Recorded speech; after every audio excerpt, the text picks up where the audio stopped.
Hey guys, Rod here at A Better Way to Farm, where we increase yields and improve profits. Today we want to talk about the question, are you leaving money on the table when you're foliar feeding? We want to talk about three things. And guys, I want to encourage you, reach out. Karen will get you a copy of our ebook. They have put together a very nice ebook on foliar feeding with all kinds of tips and things that will help you to be more successful when you do it. But today I want to focus on three things. Number one, I want to talk about correct timing. And correct timing, as you guys know, involves two things with us, and neither of them involve a clock. Correct timing in regards to the time of day. What is the temperature? The thermometer is our clock in regards to what time of day are we going to foliar feed. Why is that? Because above 86 degrees, we know we need to go home. That's not appropriate. We're not going to get the success that we want. Number two, the timing has nothing to do with the clock. It has to do with the growth stage. And that growth stage, those growth stages are listed out in that ebook. So just reach out with a message and Karen will see to it that you get that.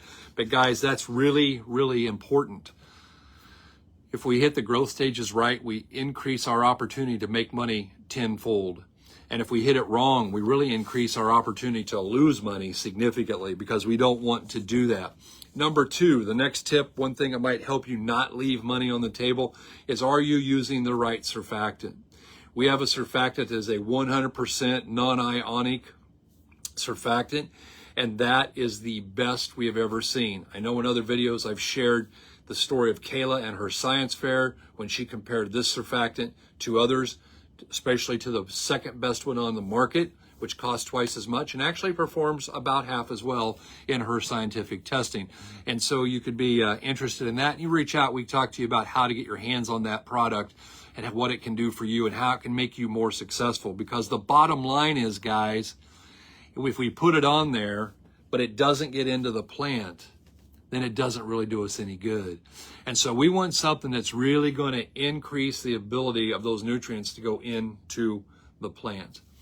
And guys, obviously choosing the right product has along with the surfactant, just simply having the right products are important. You guys know that those pores that they go through are measured in nanometers. I mean, we're talking about something, this sheet of paper right here, I believe is 100 nanometers thick. And we've got to get something that'll go through a pore that's 1/100th of this.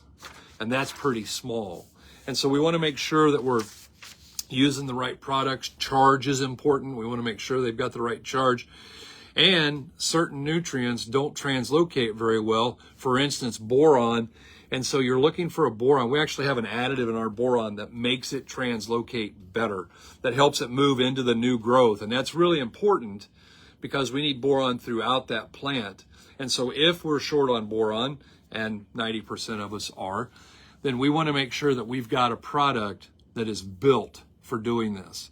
Guys, we see all the time that people say, I see the headlines, I hear the university professors, I hear the professionals say foliar feeding doesn't work, and I'm sure it didn't for them.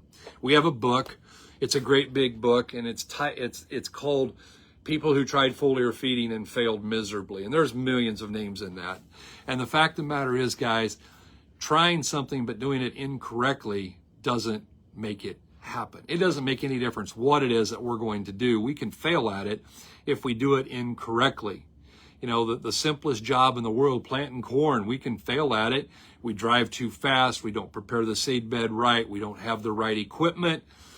We can do all kinds of things to fail at that. Same thing with foliar feeding. We got to have the right equipment. We got to have the right product. We got to match it up, make sure we're doing what we're supposed to, and we got to do that test.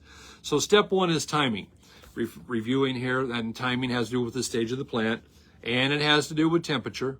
Step two, use the right non-ionic surfactant, 100% active ingredient. There are a ton of surfactants out there, and they're pretty good, but they're not built for foliar feeding. They're built for either a pre or post-emerge application for weed control, and that's a completely different item than what we're wanting to do here. And so we want to make sure we have the right one.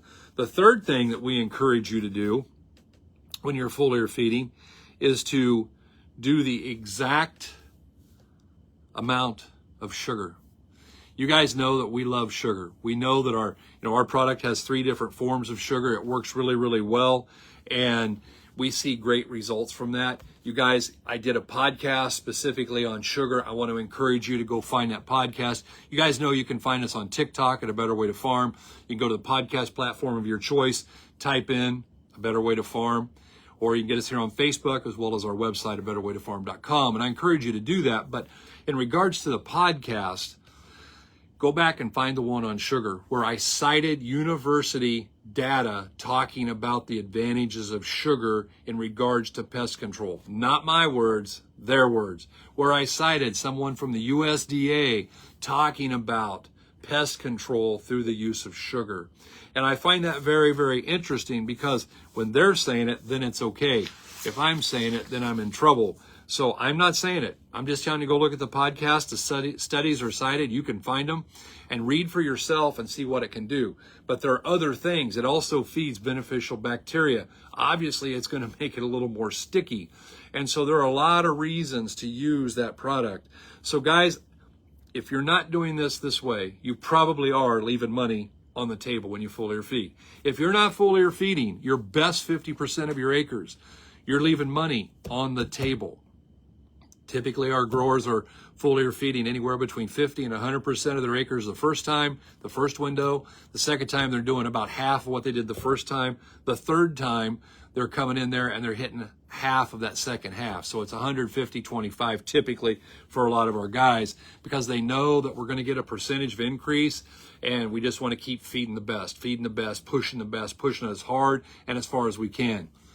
You know, it's kind of like this example. If you had me and Michael Jordan going to go play basketball, you probably wouldn't want to spend a lot of time coaching me. Why? Because I can improve by 50% is not going to make any difference. But Michael Jordan could improve by 50% and be a monster. Guys, it's the same thing in your corn, your beans. Take the best that's there. Take the part that's got the most potential and push it just as far as you can. That's how you're going to make extra money. And this day and age, that's what we're after. It's about what can we do to increase that net income per acre. And that's what we're talking about. So guys, correct timing is key. Right surfactant is important. Using sugar is a big tip that a lot of people won't tell you. And you can be successful in foliar feed. And we want to encourage you guys, get the ebook. Reach out to Karen. Let her help you with this. If you need information, reach out to us. Send us a direct message, and somebody from the team will call you right away. We love working with you guys. We love picking up new people to help, and we've been very blessed with a whole bunch of you coming out and joining us here this year. I talk to so many guys every week, and it's just awesome to get to know them. I talked to Thomas this morning, and he and I are going to get to meet at the Fundamentals of Agronomy up in Central Iowa here. It's going to happen in the next month or so, about 5 weeks. If you'd like to attend the Fundamentals of Agronomy, feel free, reach out, man. We'll see that you can get in there. It's going to be great. Guys, thank you for listening, letting us be a little part of your day. I hope your summer is going fantastic, and we just really hope you guys are having a better day.